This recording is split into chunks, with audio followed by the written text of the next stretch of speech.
But we got lots to get to today, and probably the biggest story as far as Sens fans go, Greg, is this big signing of Andrei Svechnikov this week by the Carolina Hurricanes. And normally Svechnikov wouldn't really move the needle, but when you think about comparables, here are Sens fans right now. They're waiting for Brady Tkachuk to be re-signed with the club. What's that going to look like? What's the extension? What's the salary? All that. Well, Svechnikov, probably among active NHL players, would be right there among the best comparables for a guy like Brady Tkachuk. You remember in 2018 in the NHL draft, Svechnikov went second overall to Carolina, and then Jesperi Kotkaniemi went next at third overall, and we'll talk a little bit about him in just a moment, and then Brady Tkachuk went fourth overall. So, do you think that the 8-year contract worth $7.75 million per season that Carolina signed Svechnikov to this week has any bearing at all on Brady Tkachuk's contract talks? It has a bearing in the sense that it's a good starting point. Like, let's face it, Pierre Dorion would sign that yesterday if he could. I think that the term is great. The dollar value is great. It's a contract that will age very well for Carolina, assuming Svechnikov continues to develop as he has. His offensive numbers are better than Brady Tkachuk. Brady Tkachuk's intangibles are far superior to Svechnikov's. So, yeah, you could make an argument. Like if you went to court, if you went to an arbitrator, they would probably say, yeah, okay, we're right about the right place, or maybe a little more to Brady gets $8 million. But it's definitely, it factors into the situation, does it not? Yeah. Oh, no doubt. And so when we're talking comparables, and you mentioned a few there, which player would you rather have right now if you're starting an NHL team from scratch of those two? Well, the what you know right now from Brady, the qualities that Brady brings, the grit, the toughness, the physicality, the dirty nose goals, the leadership, those things generally don't wane. Like that's the type of player he is. That's the type of player he's going to be. So that's a really nice plus on his side. The Svechnikov side, there's a lot more. You're discussing a lot more about potential there and about a ceiling and how good he's going to be offensively. So if it were right now, the bird in hand is I know what Brady Tkachuk is, and I think I'd rather have him. And better offensively than I think, because you look at Svechnikov last season, he had a 6-point advantage on Tkachuk, and he does so with Sebastian Aho as his center, whereas Brady Tkachuk still got a young kid. Josh Norris may one day become as good as Aho. We don't know what the ceiling is for Josh Norris, but he was a rookie last year. And so he's still got some development to do. And so I think you got Svechnikov in a situation, he's on a better team with better line mates. And so who knows what Brady Tkachuk could do if he had the line mates that Svechnikov does. So it's the jury's still out on, to me anyway, who the better offensive players. What you do have, like you said, bird in the hand, you know that you've got a hell of a leader in Brady Tkachuk, and you know you've got a guy who's going to go through a wall. And we all know if you have to pick, what kind of offense do you want? Do you want that soft skill or do you want that hard skill? Because hard skill, as you know, tends to do better at playoff time when, let's say, the referees are maybe a little less attentive when it comes to the calls and all the fierce defense we see that tends to neuter that soft skill. Yeah, and as I said, what Brady brings now, he will always bring.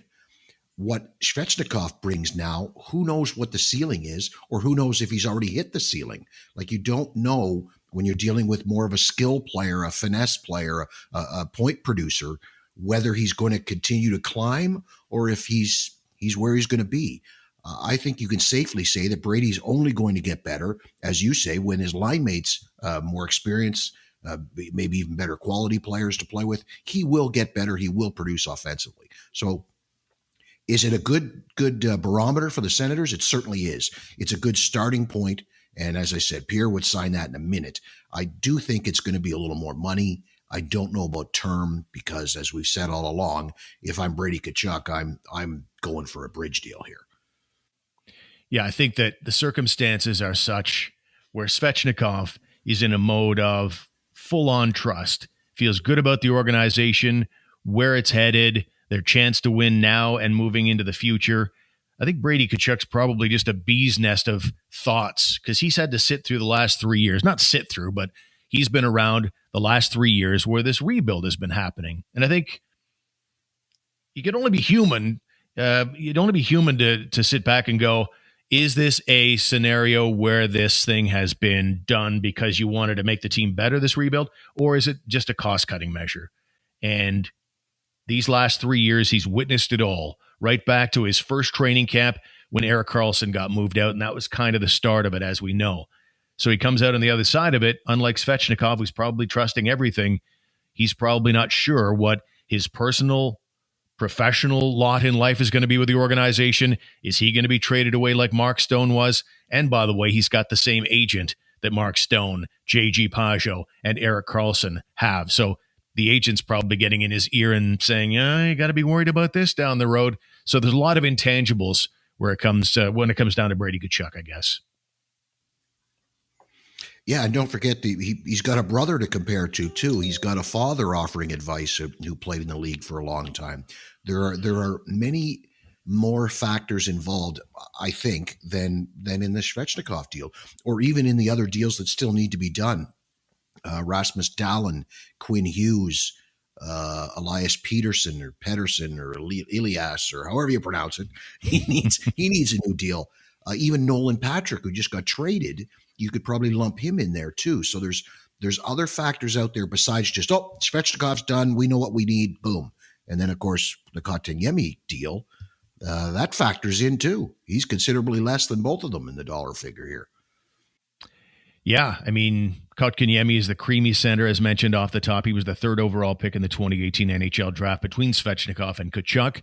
And yesterday, the Carolina Hurricanes, and I think this is just an amazing story for a lot of reasons, to reset, it was Marc Bergevin, the Montreal Canadiens GM, who offer sheeted probably Carolina's best player a couple of years ago in Sebastian Aho, and he signed the offer sheet.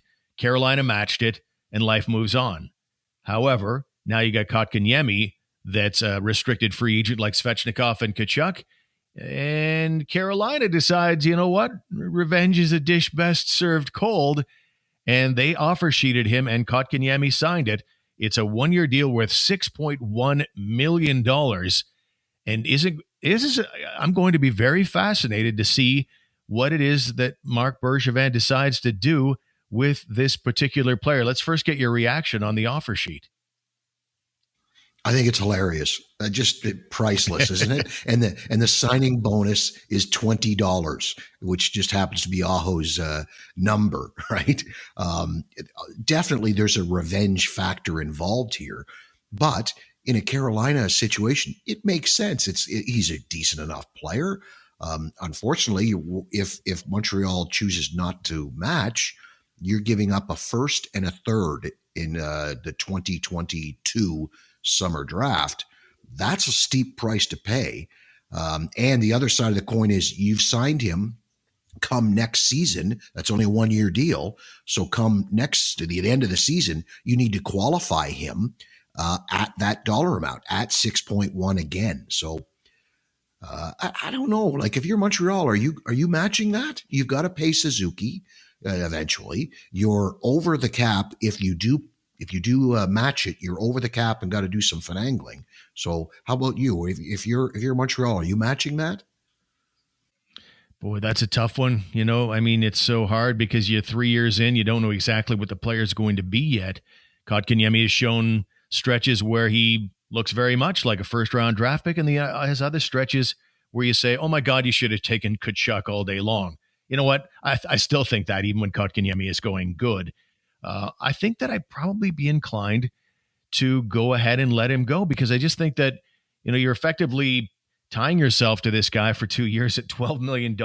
That's about, 4 times more than I want to pay the guy at this stage in his career, to be honest. I mean, he might emerge and become that sort of player, but I haven't seen it so far. So, and not to mention, my coach doesn't seem to like him very much. If you remember in the playoffs last year, Dominic Ducharme was making a healthy scratch for a couple of games in there. So I have a feeling that Montreal will say, okay, so I save $6.1 million. I get that first and third in next year's draft, which I can maybe, spin off to go get some deal done for somebody who's just as good as Kotkaniemi. I think I'd be inclined to turn the page and let him go to Carolina. And I think right away Carolina, probably is going, oh, we kind of meant that as a joke. I didn't know we'd actually end up with a kid. So it's going to be fascinating for sure. What about you? Well, I can't help thinking like this to me is the perfect case of both sides would be very happy with a bridge deal, right? The Habs are trying to sign him. A bridge deal would have been just perfect. Whether they dragged their heels on it or they came in too low, like maybe they came in with Colin White type money, which probably makes sense from a if you're realistically looking at it. He's a $5 to $6 maybe $1 million player. I don't think Montreal wants to pay him $6 million. The question is, how's their center depth? They lost the multi-million-dollar superstar center to the LA Kings there. Was it LA? Dano. He went to LA, right? Like, yeah, what are you going to do? Oh my God, we're suddenly short at center ice. So I have a feeling they'll match it. I have a feeling. And, it wouldn't surprise me if it's similar to Brady Tkachuk. We're from Missouri here, the show me state. Brady's asking the Sens to show him something. Now the Habs can sign him at that $6 million and say, okay, show us something. And then if they don't like it at the end of the year, they can walk from it.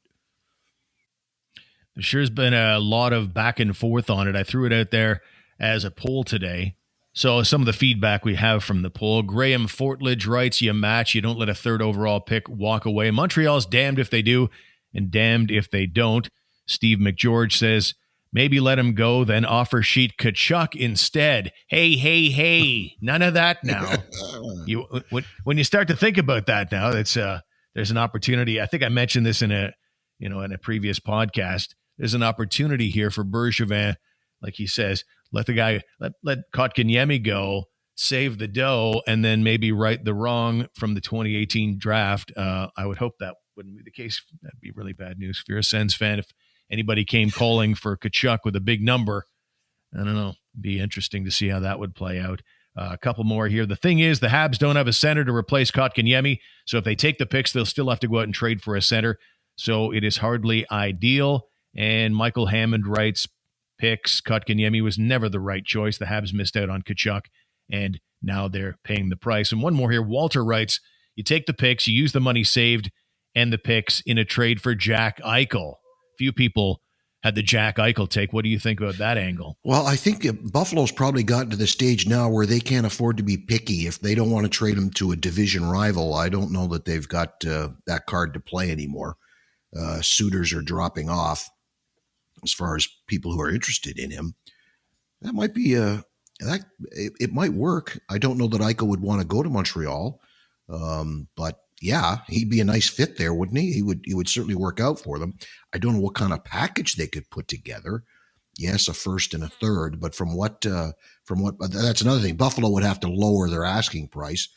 They're going to have to do that anyway to try to move them. So maybe you could swing a deal. I'm trying to think, like, how do you not start, if you're Buffalo, how do you not start with Suzuki? I want Suzuki. It's a tough deal. I mean, he just fired his agent and hired Pat Brisson, and my immediate thought there was, okay, so you've won out of Buffalo, that much is clear, but you think it's your agent's fault? It has nothing to do with your questionable attitude or your production dropping way off or your potentially chronic injured neck. I think those are bigger factors than your agent, but that's the bigger factor for me, the questionable attitude. There's a lot of reasons, and that's a big old contract on top of that. Anyway, Buffalo, I think, would probably give him up for well below market value, but you'd need for sure a Suzuki or some player of that ilk to make it worthwhile for the Sabres. For sure. So I can't help thinking he's going to the Rangers. They're going to make it work somehow, some way. And the Senators might be able to swoop in there and get a player in Strome out of New York who would become expendable. All right, so that'll do it for Sens Nation Hockey today. We invite you to check out our podcast, the Sens Nation Podcast. Good name. Steve Warren along with Gregg Kennedy. Thank you for watching, and we shall talk to you next time. Thanks, Gregg. No worries.